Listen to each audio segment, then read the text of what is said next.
Good afternoon. Welcome back to By Any Means Necessary. I am your host, Melvin Thompson, Executive Director of the Endeleo Institute. Endeleo is the Swahili word, and you know that by now. It's the Swahili word for progress, growth, and development. The Endeleo Institute is a member organization of Trinity United Church of Christ, led by none other than the Reverend Dr. Otis Moss Jr.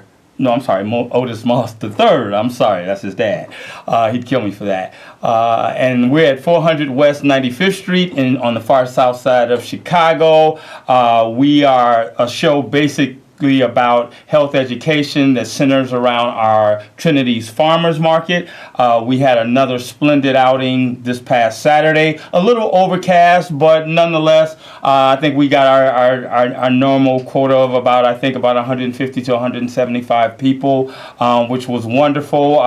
Again, we were overcast, a little rainy, but the sun eventually did come out, and we had a splendid time, and once again our farmers sold out, so we were excited about that. And so anytime we're down to just two farmers market days left, just two. It's amazing. So please, if you have not experienced the farmers market at 95th and Normal on the south side, just across the street from our church, please come out. We have African American farmers from Pembroke, Illinois, who I think we're up to 6 now, who have consistently come out and sold out all of their produce. In fact, we actually purchased a few extra watermelons to distribute to senior facilities in the Washington Heights community where we're located, because we have quite a few seniors in that population, and so we did something really nice and decided to take some of the farmers' produce and distribute it to some of those homes, and so we're really excited about that. We're down to just 2 weeks left in the season. We're excited. We look forward to a very robust final 2 weeks. We've already ordered wonderful weather, so we're not going to be worried about that. Today I want to talk a little bit about, and I wanted to point you to our website. If you've never gone to our website, and oh, by the way, this is a live call-in show. You can call us anytime at 312-738-1060. That's 312-738-1060. If you have any questions or comments about anything you hear from me, or just if there's just something community related that's on your mind, please give me a call. I'd love to hear from you. But I want to point you to Endeleo's website. EndeleoInstitute.org is our website, and I want to point you to our the picture that you're looking at right now. That is actually our glorious visionary pastor, Reverend Moss, and he did for us last year a video that introduced our annual meeting last year, and he did kind of an intro because he couldn't be there with us in person. He did this wonderful intro about building a culture of health, and I want you to go to that website, click on that. It's right on the front page. We've had it up ever since I believe November of last year, because it's so powerful and it speaks to everything that we believe in here at Endeleo, because as the pastor mentioned, we're about revitalizing and building that culture of health in the Washington Heights community. So how can you have healthy food without affordable housing? How can you have safe, decent housing without quality schools? How can you have a clean, safe environment without any of these things? Uh-oh, it looks like we have a caller. Caller, go ahead. Yes, sir. Yes, sir. It's a big show every week. What I wanted to know was that African American community, the Hispanic community, all need jobs so we could do something with ourselves, right? Yes. But the thing is that there was just signed by your mayor, by the mayor of Chicago, a multi-million-dollar construction, right? Yes. And not one African American and not one Hispanic construction company was picked. Now, I want to know how we're supposed to get jobs that he talks about when we can't even get into the system. Absolutely. Well, I'll hang up and I'll let you talk. Well, thank you for that very, very direct and pertinent question. And thank you so much for the call. You may be aware of the fact that we, as an organization, spearheaded the $10 million renovation of the Carter G. Woodson Regional Library on the far south side in our community, an African American community at the corner of 95th and Halsted. And what your question is speaks directly to our plight to not only improve our communities, but be a part of those communities. And I think the question that you raise is extremely valid, and I think the answer to it's complex. But one of the things we have to do as community people is become more vocal, ask more questions, challenge everything. I can tell you that when we first spearheaded the project for the library 2 years ago, we went directly to the source. We did not go to our politician first. We decided to gather the community who had a lot of emotion about a library that was basically falling down. And we went directly to a library board monthly meeting, and we had an opportunity every month to address the public always has an opportunity to address what ails their community, and we took advantage of that. And that was in November of 2013. And let me tell you, just that activism by the community led to where we are now, with this month beginning a $10 million renovation of that library. And not only, also to your question about African Americans and Hispanics being on the job, we were able, with the help of the alderman, to secure an African American contractor to oversee the renovation of that project, which is huge. I mean, we've got a 98% African American community in Washington Heights. Why would we not have someone that reflects the community overseeing this project? Now, granted, it's not a multi-million dollar project, but it is the beginning of getting our voices heard, and the beginning of seeing progress that's actually catapulted by our community, not anyone else coming in and dictating to us or paying lip service to the fact that this is going to happen, and then, you know, business as usual takes place. And so we just took ownership. That's our library. We're paying the same taxes as everyone else in every other community. Why shouldn't we have a library that we can be proud of? And so I thank you for that question, because that's the essence of what our organization is about: strengthening existing assets that are in our community that need to be strengthened, and doing so leveraging the people that are in those communities, because 9 times out of 10, I don't know if you watched the show last week, but the Washington Heights community is one of the most impacted communities for unemployment. And so we've got plenty of folks looking for steady work. And so the great news about this library is that over the next 9 to 12 months, there'll be folks from the community that will be working on this project. And so great question, and it dovetails with everything that I'm talking about here. And so, like I said, we're trying to build a culture of health, and where else could we do that with other than with a library? With a library where 25,000 people are coming through the turnstiles every month. And so there's plenty of opportunity. The library is a social gathering space, and so we know that once that library is done, the people from the community will take pride in saying, yes,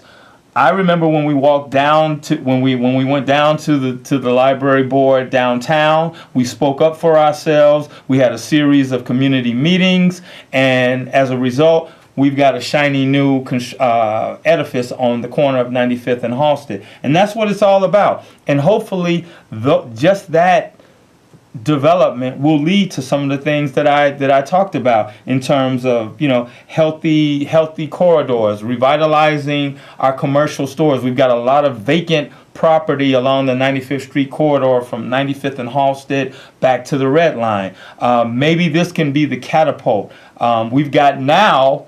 You may have heard me mention a couple of weeks ago that we have a now vacant Walgreens directly across the street from the renovated, the library that's going to be renovated at 95th and Halsted. So, I mean, there's ample opportunity. And, one of the things that, while I'm talking about the Walgreens is, one of the things that we're doing is, beyond the emotion of all the things that are happening in our community with the gun violence and unemployment and low life expectancy and the infant mortality and the infectious disease, those 5 things that plague the Washington Heights community that I've talked about over the last couple of weeks, beyond the emotion of that, we need to start looking at the science behind it, meaning the data that goes along with it. And I'm very happy and pleased to say that Endeleo is part of some community engaged research with some leading universities and academia right here in Chicago. We're blessed in this city to have major universities, Northwestern, UIC, University of Chicago.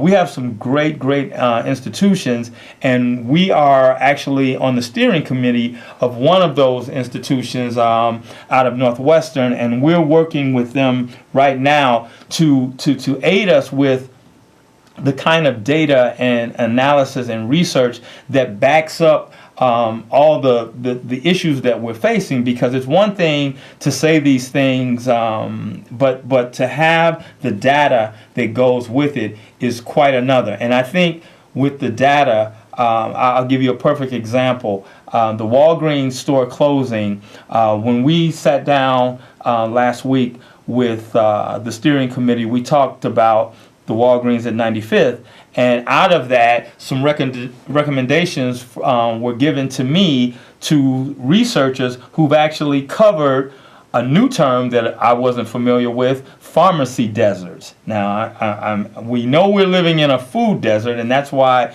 the farmers market is where it is, but I was not honestly familiar with the term pharmacy desert. And it simply is an area that lacks access to medications, affordable medications.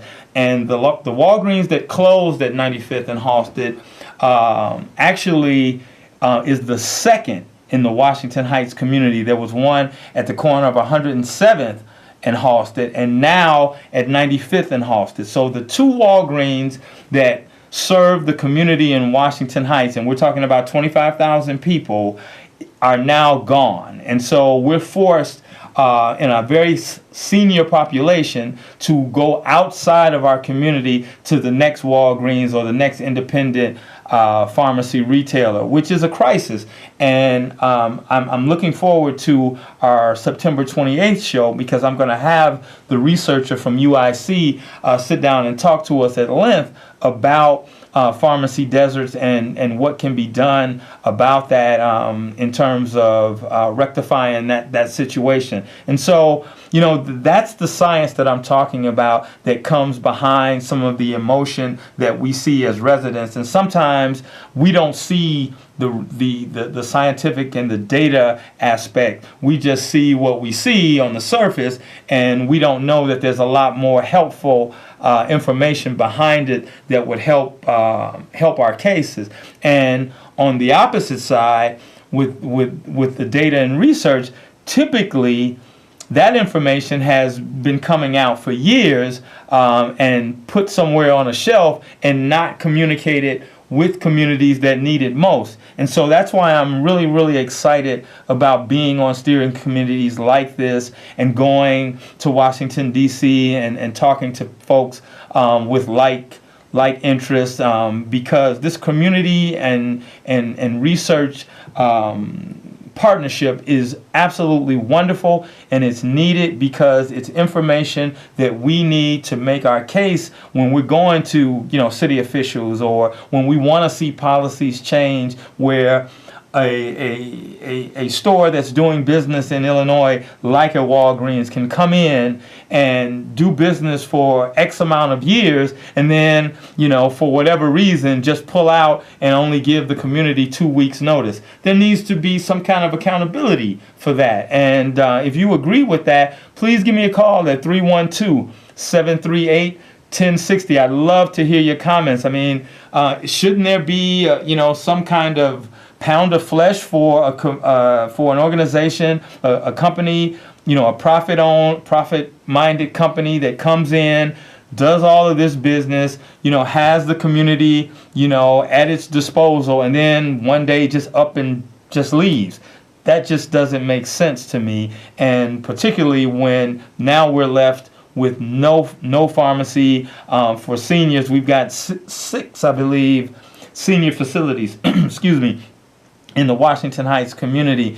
And, what are they going to do now if they don't have access to transportation, if their grandchildren would normally be the ones that would come and, go get their prescriptions? It has a ripple effect on communities. And that's why we have such high infectious rates. And, because we don't have the information, we don't have the access, we don't have the kind of affordable information that would help mitigate some of the things that we're seeing that other communities don't. Last week I made note of the fact that we're next door to the Beverly community, one of the 77 communities in Chicago, and the 5 dubious distinctions that Washington Heights suffers from: high unemployment, low life expectancy, infectious disease,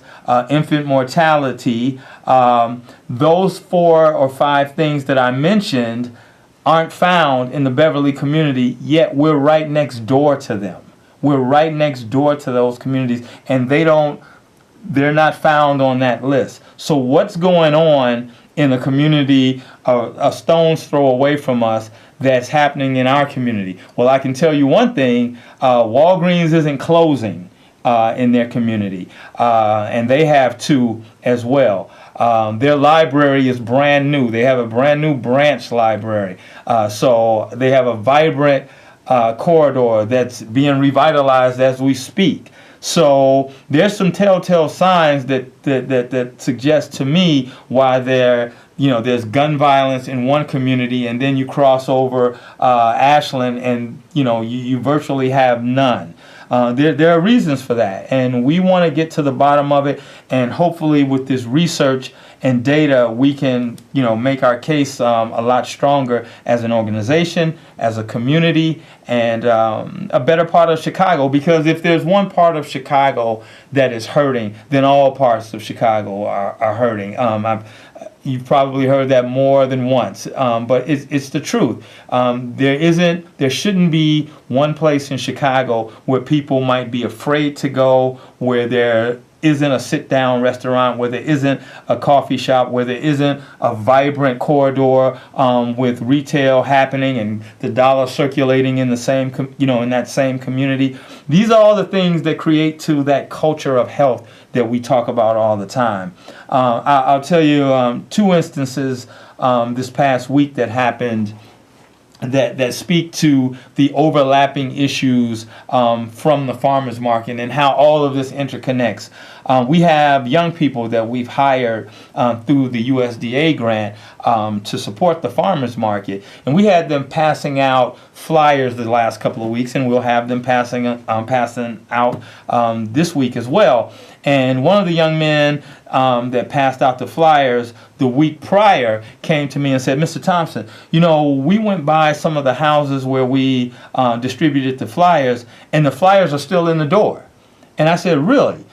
And that was over a week ago. So I said, "Well, how many do you think you counted?" And he said, "Well, maybe 10 or 15. Now, there are typically about 40 houses on each block, and they cover probably 4 blocks. So if you're looking at maybe 10 or even 15 houses that may be vacant, that many people aren't on vacation, right? So, and you can tell with, overgrown grass and, just the condition of the house that maybe those houses are vacant. So, we've got a situation that's underneath what we're actually trying to do. And it was just very, I applaud the young man for even coming to me and noticing that. And that's the value of actually using young people from the community, because they see things and they take notice. And so I did some further research and found that Washington Heights is one of the leading communities in the city of Chicago for foreclosure auctions, which is the last part of the foreclosure process when a house actually goes up for auction. And so we got a caller. Come right in. Tell me your question. Good evening. How you doing? I'm good. You just mentioned something that we were just talking about this yesterday. Well, see, back in my day, you could go in a neighborhood. You could go and walk down the street. You could sit and have a cup of coffee or go down the street. You could eat your dinner. You could get your shoes shined. You could get your cleaners. You could get everything that you wanted. Now these days in neighborhoods, it's not the same no more. You always find a liquor store, but you maybe have to go 1,000 miles just to take your clothes to the cleaners.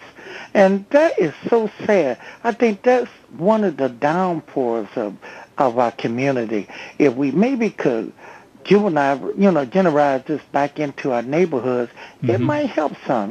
People get a chance to know people and meet people. Absolutely. But again, I'm old school, and now you got to deal with this kind of society we're in right now. But it's so wonderful to hear a young man to say that, and that just made me think. That's why I gave y'all guys a call. Listen, thanks for taking the call. Let me get out there so I can hear your response. Thank you so much, young man. You sound like a young man, and thank you so much. And you're absolutely right. It's a social justice issue.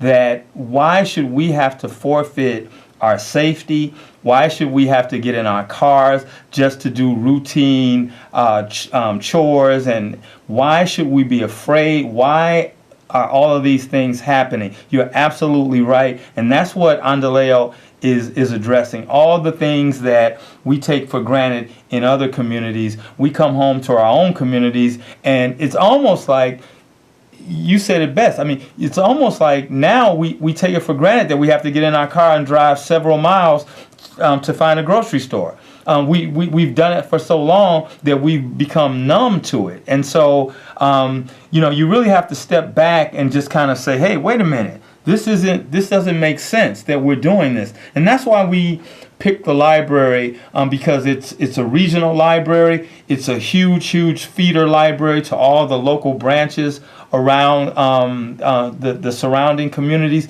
We picked something that everyone could relate to, and we're hoping and praying that would be a catalyst for change. Because then people will say, okay, we got this brand new $10 million library.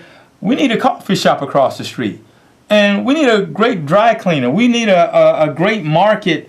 I'm going to show you a picture. I'm going to show you a picture of Chinatown.